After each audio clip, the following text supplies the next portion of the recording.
राजस्थान के रण में अगले साल विधानसभा चुनाव होने हैं, लेकिन उससे पहले पड़ोसी सूबे गुजरात में चुनावी बिगुल बजेगा। गुजरात कांग्रेस की कमान इन दिनों सूबे की अशोक गहलोत सरकार के पूर्व मंत्री रघु शर्मा के हाथ में है। इसी बीच पाटीदार आंदोलन का चेहरा रहे हार्दिक पटेल ने 3 साल के अल्प वक्त के बाद कांग्रेस को अलविदा कह दिया। लेकिन इसके साथ ही पटेल ने एक के बाद एक कई बड़े खुलासे किए, जिससे राजस्थान की भी सियासत में उबाल आ गया। हार्दिक पटेल ने कहा कि रघु शर्मा राजस्थान के मुख्यमंत्री अशोक गहलोत और पूर्व उप मुख्यमंत्री सचिन पायलट की भी बुराई करते हैं। रघु शर्मा खुलेआम कहते हैं कि कोई भी पार्टी छोड़कर चला जाए, हमें कोई फर्क नहीं पड़ेगा। सचिन पायलट भी कांग्रेस छोड़कर चले जाएंगे तो भी फर्क नहीं पड़ने वाला। लिहाजा अब हार्दिक पटेल के इन आरोपों का जवाब देने खुद रघु शर्मा सामने आए।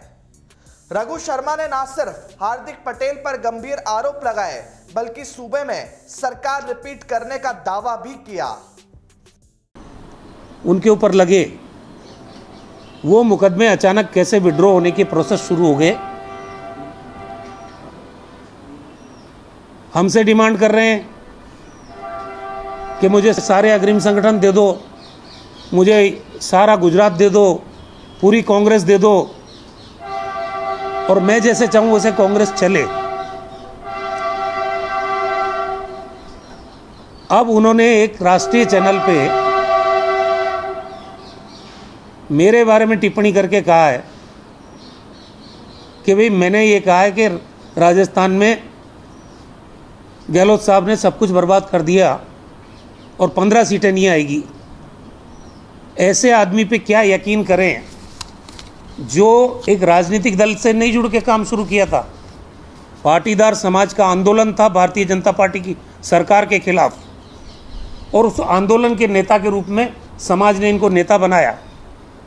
2019 में जब कांग्रेस इन्होंने ज्वाइन की 3 साल पहले, तब इन्होंने समाज से परमिशन लेके पार्टी नहीं ज्वाइन की थी।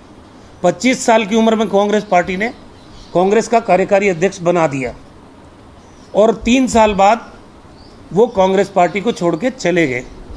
अब ये जो इस बार भी उन्होंने पास के नेताओं से, पाटीदार समाज का जो आंदोलन था उनके नेताओं से पूछा नहीं और बीजेपी ज्वाइन की अचानक। अब इससे पहले इन्होंने जो आंदोलन चला तो प्रधानमंत्री जी के खिलाफ, गृह मंत्री अमित शाह जी के खिलाफ, वहाँ की जो तत्कालीन मुख्यमंत्री थी आनंदीबेन पटेल, उनके खिलाफ जिस तरह की अनर्गल बातें, यहाँ तक कि जनरल डायर का उनको, और अमित शाह जी के बारे में उन्होंने क्या ट्वीट किए, वो ट्वीट आपको मैं दिखा रहा हूँ इसको ज़रा, क्योंकि ये उनके ही ट्वीट हैं। इसमें लिखा है कि योगी ने कहा गुंडे यूपी छोड़ दें तो अमित शाह गुजरात आ गए। ठीक है, उसके बाद अगर सुबह का देशद्रोही शाम को भाजपा में जुड़ जाए तो उसे देशभक्त कहते हैं। इसके बाद ये ट्वीट भी उन्हीं का है, भाजपा में सही लोगों को सम्मान नहीं दिया जाता है, लेकिन जो अमित शाह के पैरों की जूती बनकर रहता है उसको आगे किया जाता है। ये ट्वीट उन्हीं के हैं। और उसके बाद बोला हार जीत के कारण पाले व्यापारी बदलते हैं, विचारधारा के अनुयायी नहीं, मैं लड़ूंगा, जीतूंगा और आखिरी दम तक कांग्रेस में रहूंगा। ये मेरे ट्वीट नहीं हैं। ऐसा आदमी राहुल गांधी जी ने जिस पे भरोसा किया और कांग्रेस का 25 साल की उम्र में कार्यकारी अध्यक्ष बना दिया, और अचानक आप पार्टी छोड़ के और बीजेपी में चले गए, जिस बीजेपी के लिए आप ये कहते थे। अभी उत्तर प्रदेश के चुनाव हुए स्टार कैंपेनर कांग्रेस के, आप पूरे उत्तर प्रदेश में, उत्तराखंड में, पंजाब में पानी पी पी के नरेंद्र मोदी जी को, अमित शाह जी को, बीजेपी को कोस रहे थे, तो रातों रात ऐसी क्या स्थिति हो गई कि आप राहुल गांधी को भी कोसने लग गए। तो ये उनकी फितरत है। और मैं ये कहना चाहता हूँ कि राजनीति व्यापार नहीं है, राजनीति एक समर्पण का रास्ता है। और इस तरह की अनर्गल बातें पार्टी छोड़ने के बाद जो वो कर रहे हैं कि राजस्थान में मैंने कह दिया 15 सीटें आएगी, या राहुल गांधी जी के बारे में जो टिप्पणियां की, ये उनके चरित्र को मैंने प्रदर्शित किया है।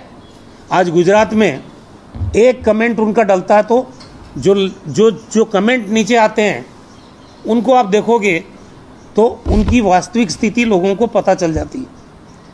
इसलिए ज़्यादा बहकी बहकी बातें, अब वो अपनी सही जगह चले गए हैं। हो सकता है बीजेपी 6 महीने उनसे कुछ बुलवाए, लेकिन 6 महीने बाद वो सही जगह पहुंच गए हैं जहां उनको अनुशासन में ही रहना पड़ेगा। कांग्रेस जिसने इतना स्पेस दिया, राहुल गांधी जिन्होंने इतना स्पेस दिया, इतना सम्मान दिया, प्रियंका गांधी जिन्होंने इतना सम्मान दिया, 1 मिनट नहीं लगाया, कपड़े बदलने जैसे हो गया उनके लिए पार्टी छोड़ना। अब वो आदमी इतनी बड़ी बड़ी टिप्पणियाँ चैनल के माध्यम से मेरे बारे में करें, मैं तो मिला ही 3-4 बार हूँ उनसे, और मैंने समझाया कि उम्र कम है। नहीं, मैं किसी को ब्लेम नहीं कर रहा, वो मुझे ब्लेम कर रहा है, ये और उल्टी सीधी बात कर रहा है, इसलिए मैंने बोला। मैं किसी को ब्लेम करने के लिए नहीं आया। और पार्टी गुजरात में जब 2017 का चुनाव हुआ उससे पहले 12 एमएलएज ने पार्टी छोड़ी। जब मैं प्रभारी बना उससे पहले 15 एमएलए ऑलरेडी छोड़ चुके थे, और अभी मेरे बनने के बाद 1 एमएलए ने पार्टी छोड़ी है।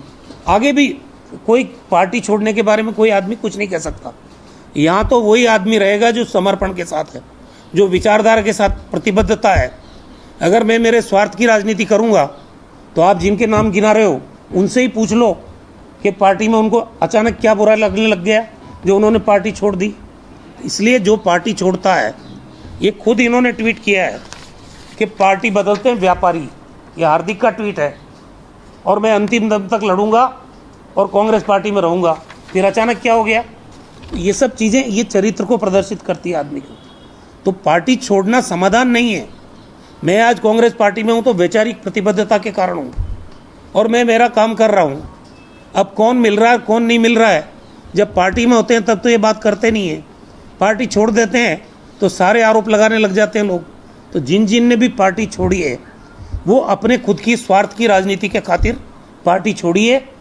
कांग्रेस आज कठिनाई के दौर से गुजर रही है, इसका मतलब ये नहीं है कि आप अपॉर्चुनिस्ट बन जाएं और आप पार्टी को छोड़ के और अनर्गल आरोप प्रत्यारोप करने लग जाए।